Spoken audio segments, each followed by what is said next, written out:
All right, welcome back, teachers, to another week. I this is going to be kind of an interesting week because it's not like we have sections of scripture that we're trying to keep up with. Come follow me. In fact, come follow me kind of takes a little vacation and focuses just on Easter during this week, and so there, even looking at the pacing guide, there's an assumption that you have Friday off, and not all of you teachers are going to have Friday off. All of my teachers have the entire week off, so like this is all going to be kind of all over the place as far as some of the direction that we're going to give.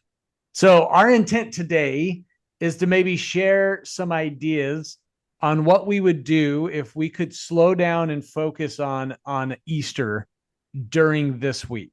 Okay, that's going to kind of be what we're going to talk about today. Maybe we'll do a little round robin of ideas of how you would teach an Easter lesson this week.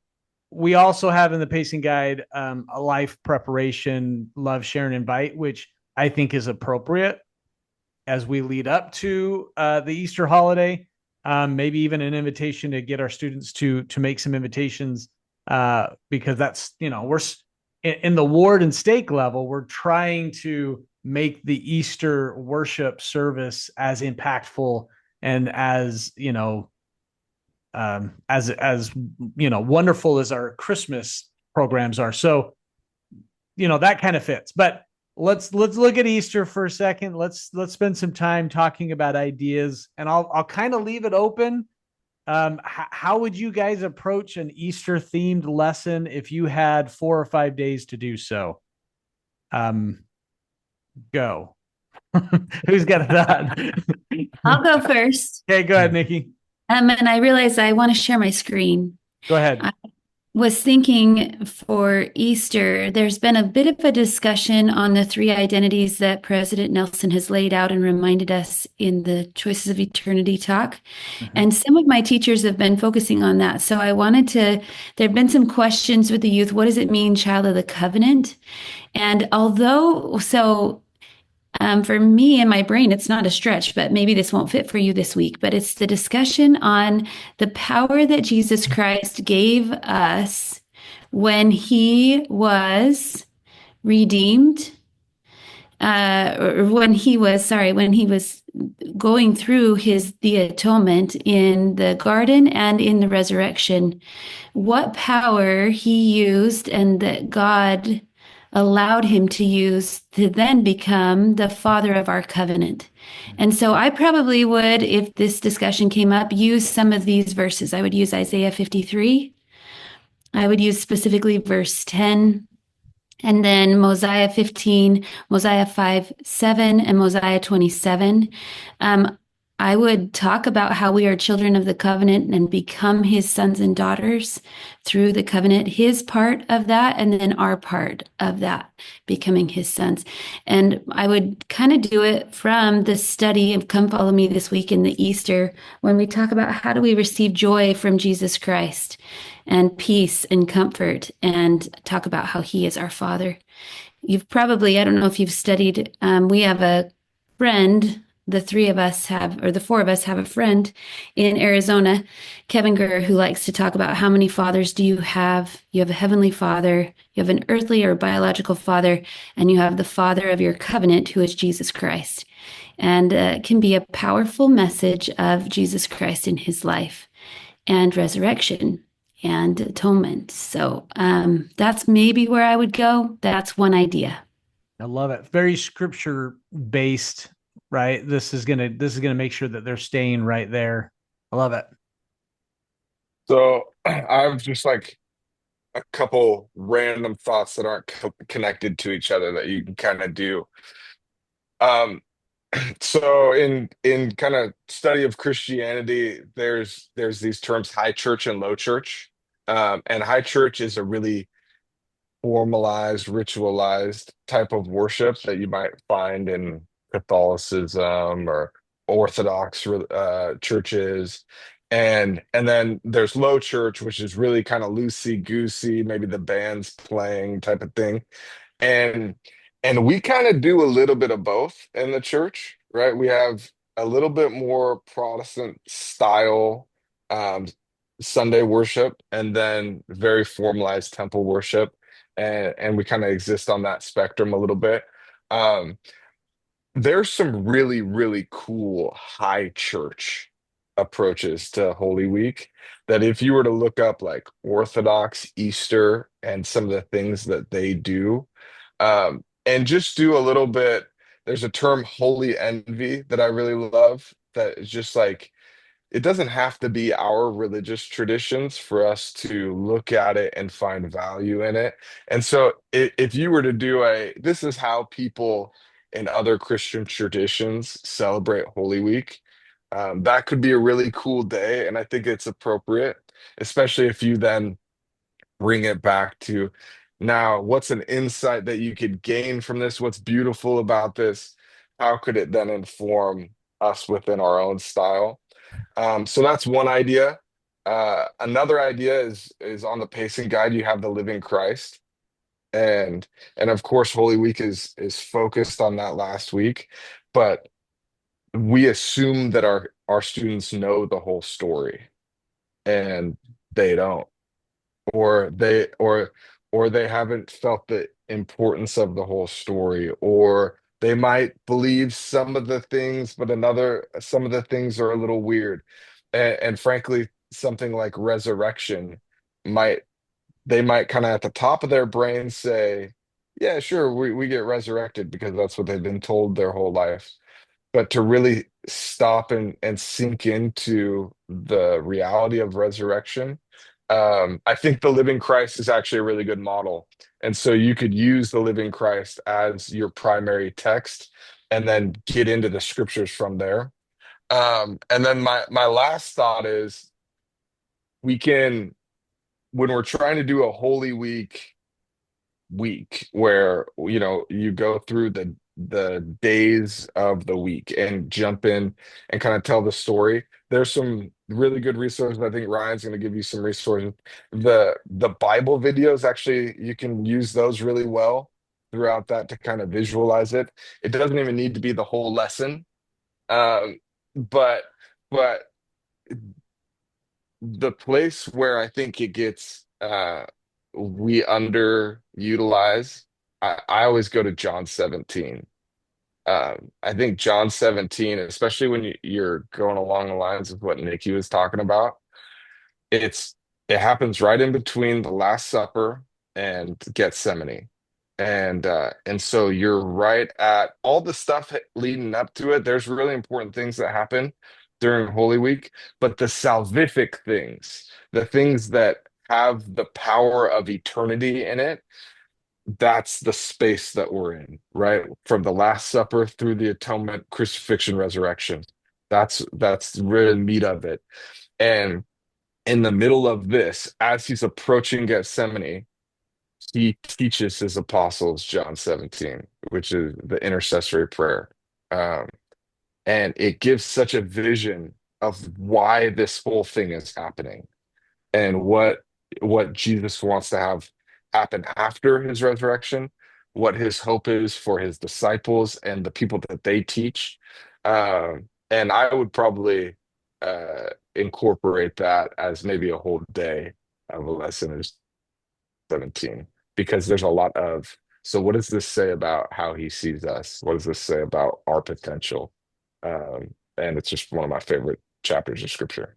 Yeah, and maybe to add, because like I think as a teacher, I'm thinking, what am I going to use to go off of? And I think the Living Christ, like you said, that your second idea, there's a document you could spend, and part one in the pacing guide kind of gives you a format how you could approach studying that document, looking for titles and roles of the Savior and looking for like there's some ways that you can do that. I love going to John 17 and studying that, like that's your document. If you were to go off your first idea of how do we look at some other ways that traditionally, I would use President Oak's video that the first Oh yeah. presidency came out, and he describes resurrection. He describes the doctrine of what we're talking about, and then he says, "Go find a tradition." what a great way for it as a teacher. You watch that video, you have a discussion about what he's saying, be super explicit about the fact that the first presidency is trying to help us understand that we don't believe in a metaphorical resurrection.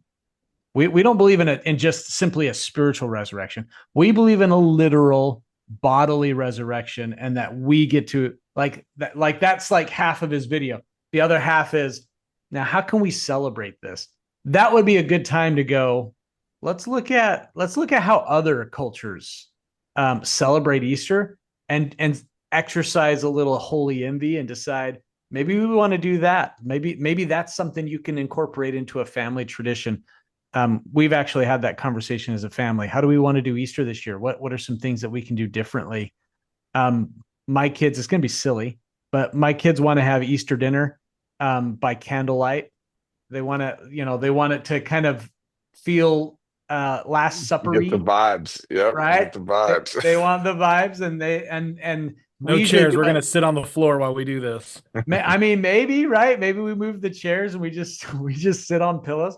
But they don't want to do a ham. They want to do something that's much more Seder meal like, and so they want to participate in an experiential kind of a thing, but kind of a fun way that you could present some of those ideas. I remember on my mission, I was in Latin America, Central America country, and I remember it was Palm Sunday, and we're getting ready for whatever work we were going to do that day, and all of a sudden we hear chanting and some celebratory like cheers, and we look out our windows and there is uh A procession. there's a procession. Yeah. And I remember going, that is the coolest thing. And they got palm fronds, and they're like just doing their little procession through our little itty bitty town in the Dominican Republic. And I'm like, what a cool tradition could we come up with something like that? And to see that and show youth the different ways that people celebrate Easter could be a really interesting way to approach it. I would By the say way, also, just real quick, and then I'll shut up. At the beginning of the week, I would give the vision of what we're trying to do, and I would probably go to the Last Supper, the language of the Last Supper, that we're trying to remember him. We're trying to think of him this week a little bit more. Right. Like if you're on a 2 or a 3 of thinking of him throughout a week, let's get it up to a 4 or a 5 for Easter week. Just trying to get him a little bit more in your life this week, because we had some really great talks this conference about the value of worship and the value of reverence and holiness. That Virtue. those are spiritual needs that we have. We need worship in our lives. We need reverence. And this doesn't have to just be another week of the mundane. It could be a holy week for you. Yeah. And so what are you going to do this week personally in your worship of Jesus Christ to make it holy for you? Yeah. And you could even just have them set a goal at the beginning of the week of something they're going to do a little bit different. All the video, from the first presidency video, we've been asked by SNI administration to make sure that we share that video with our students. So teachers, we've been asked to share that. So my recommendation that is Monday morning, first thing, share the video. That's going to set the mood for the week. I'm just going to share a couple of resources. And I'm going to start out with, if you want to source for some of the maybe other Christian, the Eastern traditions, this appendix from this book, Greater Love Hath No Man by Eric Huntsman and Trevin Hatch. Eric Huntsman has served as the director of the Jerusalem Center in BYU Jerusalem Center. And so he's got some pretty interesting ideas of different ways that we could celebrate Holy Week as Latter-day Saints. So what this does is it provides some really good resources, scriptures to read, for each of the days. So Palm Sunday, Triumphant Entry, here's some suggestions, traditions, art that you can look at, music. I highly recommend the use of music this week. Um, Sing some songs, listen to some songs, play videos of choirs doing these songs, but more importantly, get them into the lyrics of the songs, especially some of our new music that has been introduced to us. There's a couple of new Easter songs. My favorite, it's gaining traction, is one of my all-time favorites, is an African American spiritual that's been added to our hymn book called "Were You There?" And it's They, just they such a sang that they sang that in conference. yep, they sing it in conference, and it's such a introspective. Were you there the day they crucified my Lord? Were you there when they laid him in a tomb? Were you there when he rose? Right? Just these very introspective ways. So, this is an excellent resource with tradition ideas. And really, what we're trying to do, teachers, is we're trying to supplement and give students ideas of things that they can be doing at home, right? Because home centered, we're just trying to support those efforts. Every day of the week, you can be talking about some things like, hey, what would be a good thing? Let's make sure we understand what happened on Monday. What happened on Tuesday. Read the scriptures, understand the story, the parables, the Matthew 25 and the parables that happens on this week. And Elder Renlund gave us an excellent talk on that. In your gospel library, that's not it. Gospel library. Here's your homepage under Jesus Christ. You have a Holy Week study plan, which the church is this is going to be part of your Come Follow Me. There's Easter in the New Testament. There is Easter in the Book of Mormon. So there's some really good resources there. I mean, even the Come Follow Me manual for this week has some great activities and things to look at. And there's nothing that says we can't use both, right? Like we can use the Come Follow Me manual for this week. In your Easter videos, this is where the He is Risen First Presidency messages, but then here's also the Greater Love, the new church Easter video that has just recently been released.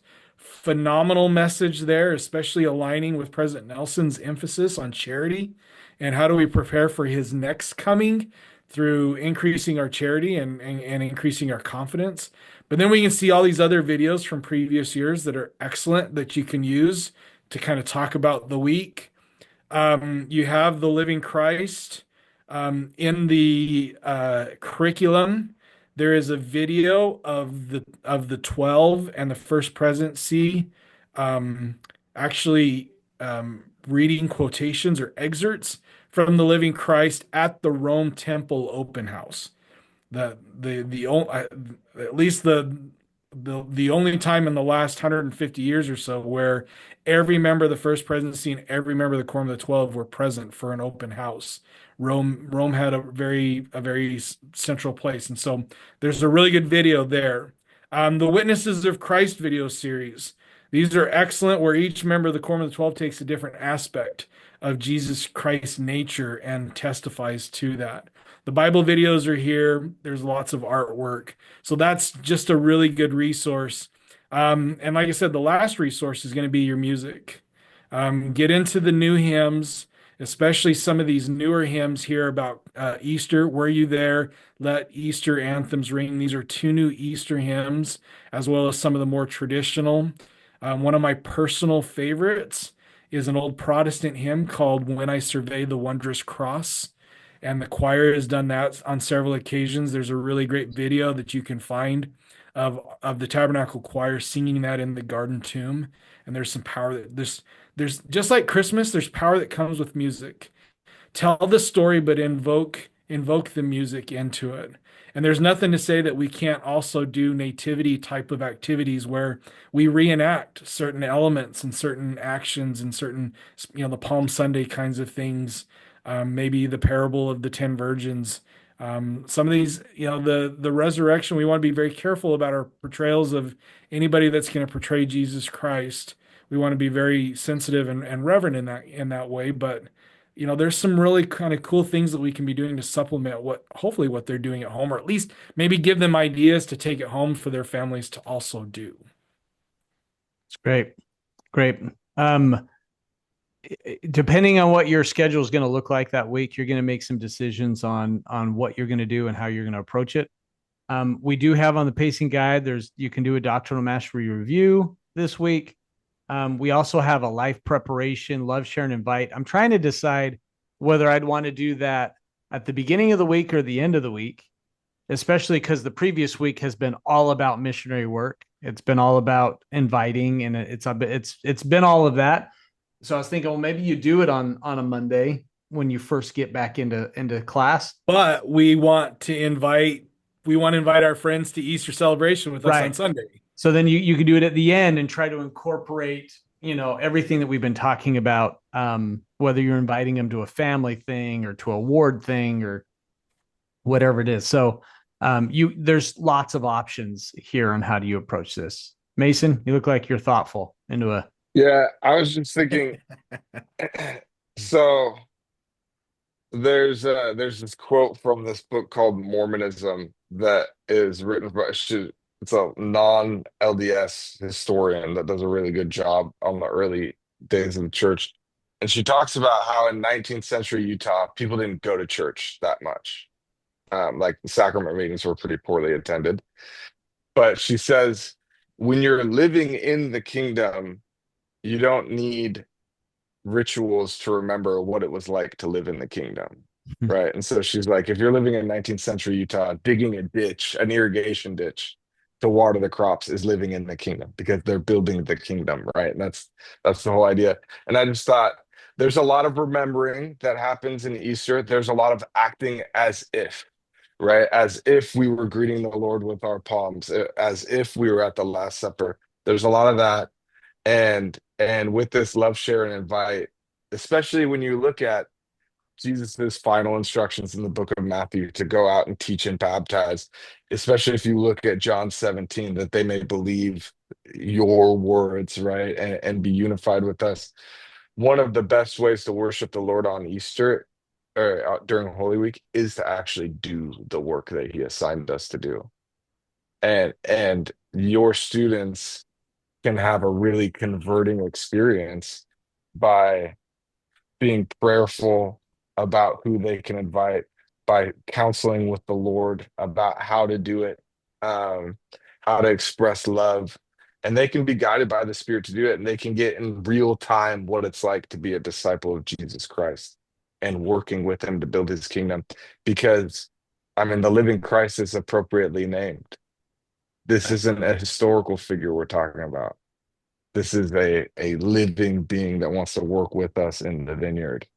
Uh, and I think that that's the most relevant thing for our students is not to remind them what it was like 2,000 years ago. There's value there, but to get them stoked about what it is to be in the kingdom right now, that it's not just about going to church on Sunday, not just about going to seminary, that the Lord is doing something in the world and he has called you to help him to do that thing. And so if they can actually do the thing this week, I think that'd be powerful. yeah.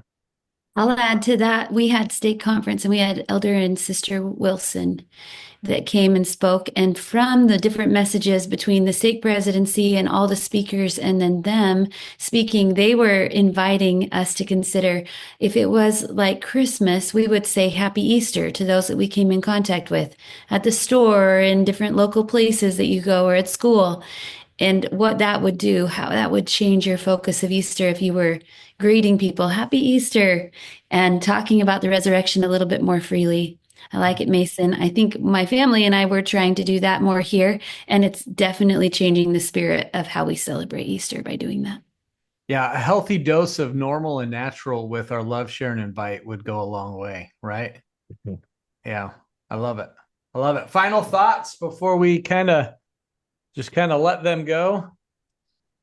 This is the easiest in way to focus on Christ and to be in the scriptures. Don't don't get weird about your own stories and we don't want the versions of the fourth wise man kind of stuff. Let's stay to the scriptures and let's really stay focused on Christ. It's very easy for us to do that this week. Love it. Okay.